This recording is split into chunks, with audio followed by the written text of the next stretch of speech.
Hola, soy Daniel y esto es Urban Ornis, un espacio para conocer a las aves urbanas.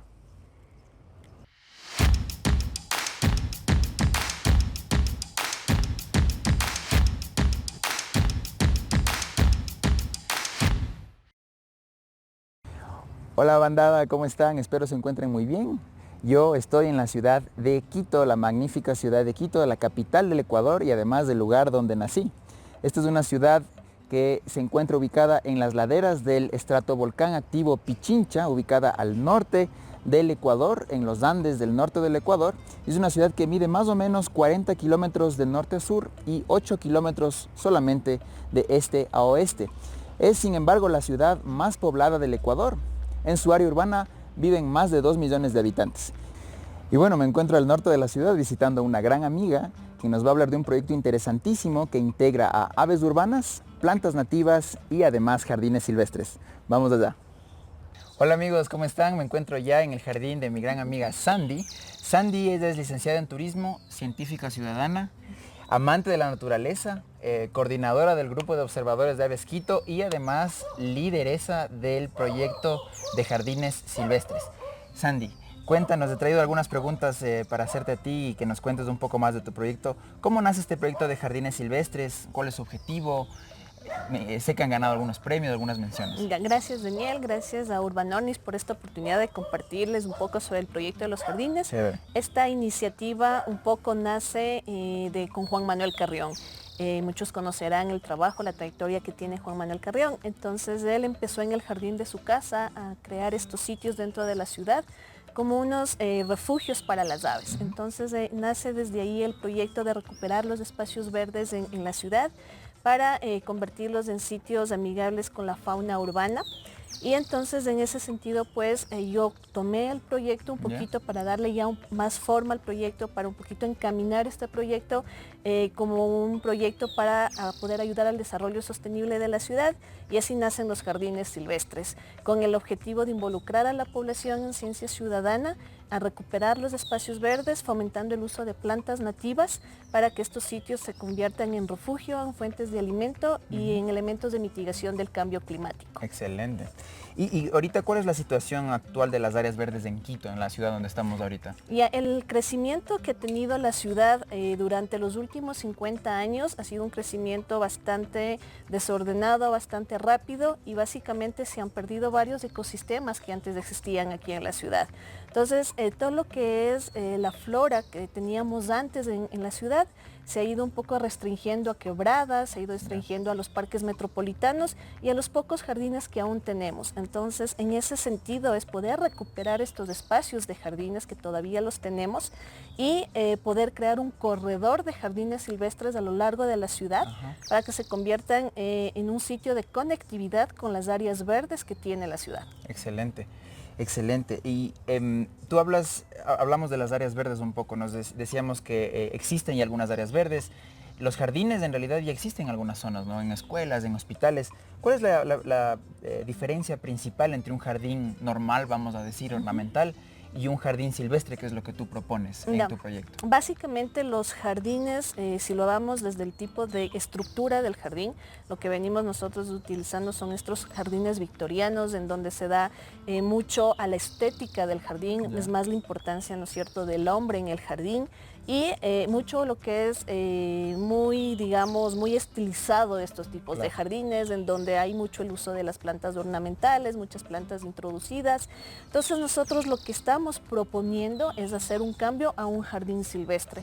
Los jardines silvestres, en cambio, lo que hacen es valorar más la vida en estos espacios, en donde nosotros como personas, como ciudadanos, vamos a formar parte de estos microecosistemas en las ciudades y se transforma en esto, un microecosistema urbano, en donde lo que nosotros retomamos es las plantas nativas que existían antes en la zona, dándoles prioridad dentro de estos espacios, y también a la fauna urbana, que estos sitios se conviertan también en sitios en donde la fauna urbana vuelva a tener estas interacciones, vuelva a tener estos lugares para alimentación, para anidación en el caso de las aves, y donde encuentran fuente de alimento y fuente de refugio. Entonces, en ese contexto, lo que nosotros buscamos es, a través de los jardines, crear esta conexión nuevamente con la naturaleza, en donde entendamos que somos nosotros, los seres humanos, parte de los ecosistemas urbanos. Y es necesario volver a tener estas conexiones, a volver a entender cómo funciona la naturaleza, los procesos naturales, y el volver nosotros también un poquito a frenar nuestro estilo de vida, a volver a observar nuestro entorno, a volver a entender el entorno en el que estamos, y pues seguir este ciclo natural que tienen los ecosistemas. Claro, o sea, para conectarnos de nuevo con la naturaleza no es necesario irnos a vivir al campo, lo podemos hacer desde las ciudades mismas, en nuestros jardines. En nuestros jardines, podemos empezar desde nuestros jardines, luego tenemos los parques urbanos, tenemos las áreas de protección dentro de lo que es el distrito metropolitano, tenemos ya, si hablamos ya un poco más de un contexto más general en país, tenemos las áreas protegidas, pero empecemos desde nuestro espacio, desde nuestras casas, desde nuestros colegios, desde todos estos pequeños espacios verdes que aún los tenemos y que se están perdiendo, porque realmente le damos más importancia al tema de construcción, al tema de nosotros, seres humanos, somos primero, pero también necesitamos nosotros de estos espacios por nuestra salud también, por temas climáticos, por temas de mejoramiento urbano, necesitamos de estos espacios. O sea, tanto las aves en este caso como nos necesitan, así como nosotros necesitamos de la naturaleza finalmente. Exacto. ¿No? Somos uno solo. Estamos en tu jardín aquí, en este maravilloso pedacito de tierra en el cual, ¿cuántas especies llegan? Háblanos un poco de tu jardín. ¿Cómo es? ¿Qué especies de plantas tienes? ¿Cuánto tiempo te toma? ¿Cuántas especies de aves te llegan aquí a los comederos? Bueno, este es un proceso, no es un proceso de la noche a la mañana, y eso sí hay que tener un poquito claro cuando la gente empieza el tema de sus jardines, creo que de la noche a la mañana las aves van a llegar, van a poner plantas. No, es un proceso que sí tiene su tiempo. Yo llevo 5 años en todo este proceso de cambio del jardín tradicional a un jardín silvestre, en donde hemos ido probando diferentes especies de plantas, sobre todo las nativas, hemos ido cambiando las plantas ornamentales, hemos empezado a introducir plantas nativas que existían antes aquí en la zona, estamos probando cómo se dan en estos espacios las plantas nativas y volviendo a ver estas interacciones con aves, con insectos. Entonces, un poquito es eso, ¿no? Empezar a planificar cómo yo quiero ver mi jardín de aquí a 1, a 2, 3 años y empezar a ver cuáles son las plantas que mejor se adaptan. Nosotros ya hemos creado una lista de plantas con los usos, porque muchas de estas plantas tienen usos medicinales, con interacciones con aves, con insectos, y entonces qué van a empezar a traer y qué beneficios vamos a obtener nosotros. Entonces hemos ido probando ahí, tenemos ya aquí en el jardín más o menos en plantas, hemos recuperado 15 especies de plantas nativas que las tenemos aquí, y poco a poco hemos visto cómo las aves empiezan a llegar, de 5 especies de aves que contábamos al principio cuando el jardín no tenía nada. El jardín era victoriano. Exacto. Ahora ya tenemos 20 especies de aves que nos visitan frecuentemente. En estos últimos 2 años hemos registrado 2 especies de aves migratorias. Increíble. Que empezaron ya a llegar. Entonces sí vamos viendo cómo estas interacciones nos son de beneficio tanto a nivel ecológico como de salud y personal, ¿no es cierto? Entonces sí es un elemento que también se va transformando en un aula al aire libre, que yo le llamo. Empezamos a trabajar educación ambiental con niños, con personas jóvenes, personas de la tercera edad, y es súper lindo empezar a ver estas interacciones, ¿no? Y volver a encontrar el interés de las personas en la naturaleza. De donde venimos, ¿no? Exacto. ¿Y de qué tamaño es tu jardín? Bueno, no podemos muy bien verlo aquí, pero ¿de qué tamaño es tu jardín? ¿Dónde estamos? Este jardín es de 3 por 4. De 3 metros por 4 metros. Exacto. Es increíble. Entonces sí es lo que nosotros les contamos a la gente, ¿no? No necesitas tener un súper mega espacio para poder tener este tipo de jardines silvestres, ¿no es cierto? Nosotros dentro del proyecto lo que manejamos, el mínimo requerido son 3 metros cuadrados, que es el que nosotros hemos visto que es un espacio fiable, ¿no es cierto? Es un espacio en donde se puede regenerar la vida y que se convierte en un espacio donde es factible volver a tener estas interacciones. Claro. Y por supuesto aquí, hablando de las aves, te llegan tanto aves comunes como la mayoría de quiteños piensa que solo hay en Quito, por ejemplo, tórtolas y gorriones y mirlos. ¿Qué otras especies te llegan? A ver, nosotros tenemos, nos llega 2 especies de tangaras que las podemos ver en la ciudad, que es la richa y el azulejo. Wow. Ya, estas vienen, nosotros les colocamos, como ven acá en el comedero, les colocamos un poco de banano, les gusta mucho el banano, entonces colocamos bananos, vienen a comer de banano, les gusta la papaya también, entonces de vez en cuando les ponemos un poquito de papaya. Ahora que pasó la temporada de mangos, compartíamos con ellos también unos mangos para nosotros, unos mangos para los pajaritos. Entonces también empieza ahí está la tangara. La tangara, la richa, la tangara azul amarilla. Entonces empezamos a compartir, ¿no es cierto? Claro. También a tener lo que es para nosotros, pero también les puede servir de alimento a las aves. Tenemos semilleros, recibimos la visita de semilleros cuando empieza esta temporada de lluvia, que empiezan a crecer lo que le dicen mala hierba, no corten, déjenla porque sirven de alimento para los semilleros. Claro. También ha llegado el jilguero encapuchado. Wow. Vienen para acá, tenemos aparte del quinderrero, está el colibrí colilargo, tenemos la estrellita ventriblanca, Wow. que también llega acá. 3 especies de colibríes. 3 especies de colibrís. Bueno, 4. 4 porque llegó el colibrí gigante. Eso es lo que me recordaba Sí. hace unos...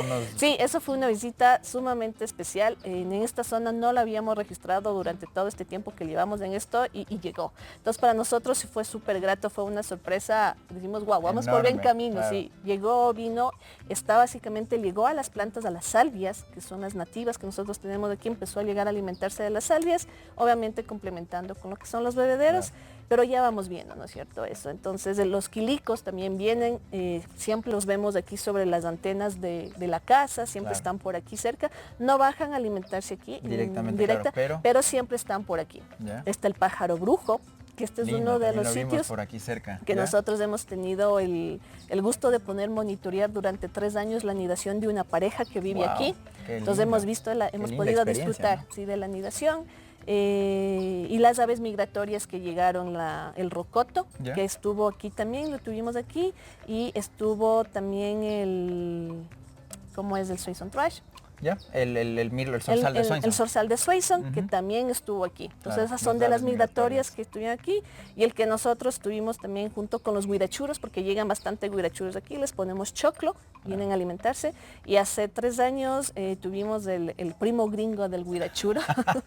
El huirachuro gringo. El huirachuro gringo, sí, estuvo también por aquí. Entonces sí vamos viendo un poco que estos espacios empiezan a hacer estas fuentes. Claro. Tú decías, las aves se han vuelto finalmente casi como parte de tu familia, exacto, ¿no? Sí, nosotros decimos que son nuestros vecinos de al lado. Qué lindo, qué chévere. Porque todo el tiempo están aquí, les escuchamos cantar, vemos cuando les colocamos un poco de agua, vienen a bañarse, vienen a alimentarse. Se reproducen aquí también. También se reproducen, entonces sí son estas fuentes de observación, ¿no es cierto? De educación. Y aquí en la ciudad, eso es lo que más nos gusta de Uranornis, descubrir que esas aves viven aquí en la ciudad, ¿no? Otra pregunta, Sandy.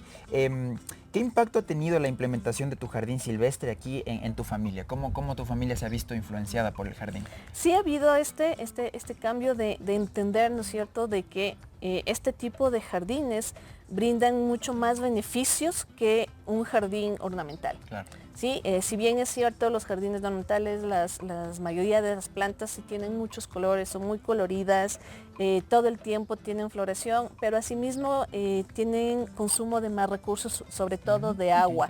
Entonces uno tiene que estar todo el tiempo regando para que la planta siempre esté en floración. Si uno realmente no la cuida, la planta se muere.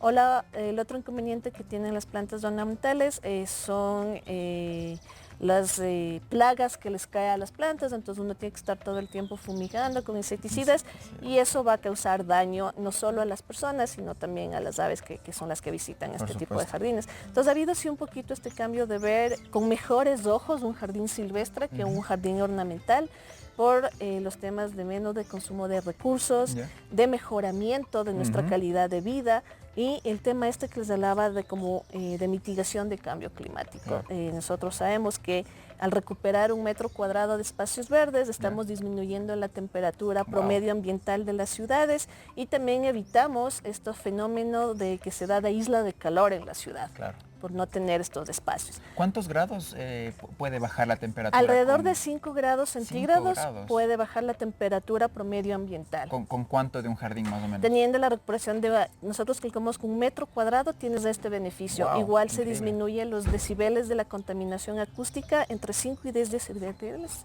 Disminuye también la contaminación acústica cuando tú tienes estos espacios verdes. Por supuesto, increíble.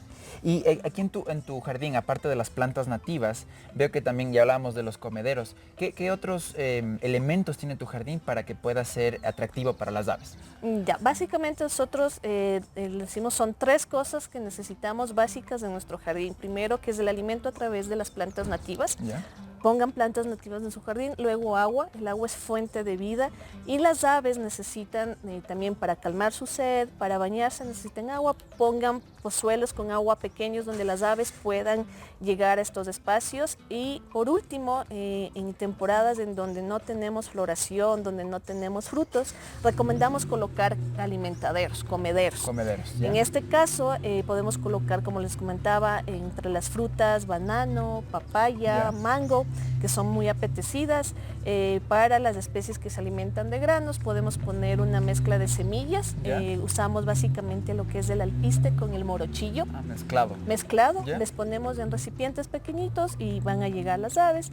Y en el caso de colibrís también podemos utilizar los bebederos, eso sí con el respectivo cuidado y limpieza. Para esto el néctar que se va a colocar en el bebedero, la mezcla es una medida de azúcar por 4 medidas de agua, agua hervida. Entonces esto mezclamos, colocamos el bebedero y debemos cambiar cada 2 días para evitar la fermentación. Se tomen o no se tomen, se acabe o no se acabe la botella, hay que cambiar los bebederos. Hay que cambiar así evitamos la fermentación del agua. Y por supuesto, me imagino también problemas con las aves, ¿no? Sí, porque al fermentarse el agua hace que las aves se chumen y vayan a pegarse contra los vidrios de las casas. Entonces, para evitar eso lo cambiamos cada 2 días. Y hablabas de la mezcla, ¿no? Una de azúcar. Con 4 de agua. 4 de agua. ¿Y el azúcar puede ser reemplazada por otro o tiene que ser azúcar? Eso sí hay que tenerlo claro, debe ser el azúcar blanca. Siempre azúcar blanca. Siempre azúcar blanca, no colocar panela, ni miel de abeja, ni azúcar morena. Sandy, como mujer y como madre, ¿cuál es la perspectiva que tienes respecto a tu proyecto de jardines amigables y en general a la observación de aves? Bueno, este sí ha sido una oportunidad, realmente ha sido una oportunidad de poder empezar a desarrollar un proyecto, si bien nosotros tenemos este contacto como mujeres con la naturaleza desde muchos años atrás, sobre todo con el tema de jardines, por el conocimiento de las plantas, del uso de las plantas. Entonces yo creo que sí, yo veo aquí una oportunidad para poder empoderar muchas más mujeres para que formen parte de este proyecto, para que se conviertan en portavoces, pero también creo que recae sobre nosotros esta parte de convertirnos en educadoras también, ¿no es cierto? En empezar a utilizar estos espacios como elementos de educación ambiental.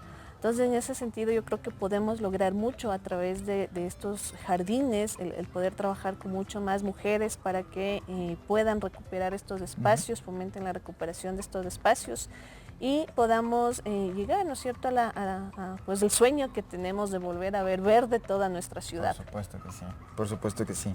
Y ¿cómo formar parte de tu proyecto? Si la gente quiere interesarse más en qué plantas pone, cómo poner los comederos, dónde poner el agua y todo eso, ¿cómo te pueden contactar? Nosotros tenemos dentro de las redes sociales, en Twitter, en Instagram, en Facebook, nos pueden encontrar como Jardines Silvestres Quito. Estamos trabajando ya también en nuestra página web, pero básicamente a través de las redes nosotros estamos compartiendo información sobre el uso de las plantas nativas, sobre cómo los comederos, varios consejos para que la gente pueda empezar. También está ahí publicado, ustedes pueden formar parte, este proyecto está abierto para todo público, como les mencionaba anteriormente, el mínimo requerido de espacio son 3 metros cuadrados. Entonces ustedes lo que hacen es, tenemos publicado el enlace donde se pueden inscribir. Entonces el proyecto, la idea de nuestro proyecto es que esto sea a largo plazo, no solamente que sea un año. Estamos empezando nosotros, esta inscripción la empezamos ya este año. Para poder ser parte del proyecto, las personas naturales tiene un costo de $20 anuales. Anuales. Y para empresas, instituciones o barrios tiene un costo de $50 anuales. Dentro de todo esto nosotros les damos capacitación sobre el tema de los jardines, cómo implementar el proyecto en los jardines, les damos información sobre las plantas nativas con sus usos y qué aves atraen. Les invitamos a salidas de observación, participamos en un conteo de aves anual que es el Great Bayard Count o contando aves en comunidad y estamos usando también la plataforma iNaturalist. Estas 2 herramientas las estamos haciendo como elementos de monitoreo. Lo que nos interesa es no solamente tener estos espacios, sino también monitorear a ver qué está pasando con las poblaciones de aves en la ciudad, cómo se está viendo estas interacciones y si es que estos jardines realmente se están convirtiendo en unos sitios para el rescate de la fauna silvestre. Entonces ese es nuestro objetivo principal, que la gente se involucre a través de Ciencia Ciudadana, a través de estas dos herramientas, nos ayuden con información para nosotros poder hacer estos monitoreos. Excelente. Y bueno, para terminar, ¿qué mensaje nos puedes dejar, Sandy, a nosotros los observadores de aves urbanos? Que aprovechen sus jardines, empiecen desde sus jardines, estos espacios, creo que por lo cercano que lo tenemos, Claro. por el contacto que nosotros tenemos con estos espacios, creo que son los principales sitios donde nosotros podemos empezar, ¿no es cierto? Podemos empezar tanto con la observación de aves, tanto con el conocimiento de las plantas, pero entonces también lo que yo les invito es que formen parte de eso, que juntos trabajemos por el desarrollo sostenible de la ciudad, por mitigar el cambio climático, y les invito a involucrarse, a formar parte y a actuar. Excelente, muchísimas gracias, Sandy, te agradecemos por recibirnos aquí en tu maravilloso jardín y esperemos que más gente se una a tu proyecto. Toda la información del jardín de Sandy se las voy a dejar aquí abajo en los comentarios del video, los enlaces, cómo formar parte, dónde encontrarla, a Sandy y a su proyecto en redes sociales. Y esto ha sido todo por Urbanonis en esta nueva sección que estamos tratando, que se llama Conociendo a la Bandada. Así que espero que les haya gustado y nos vemos en otro video. Chao, chao.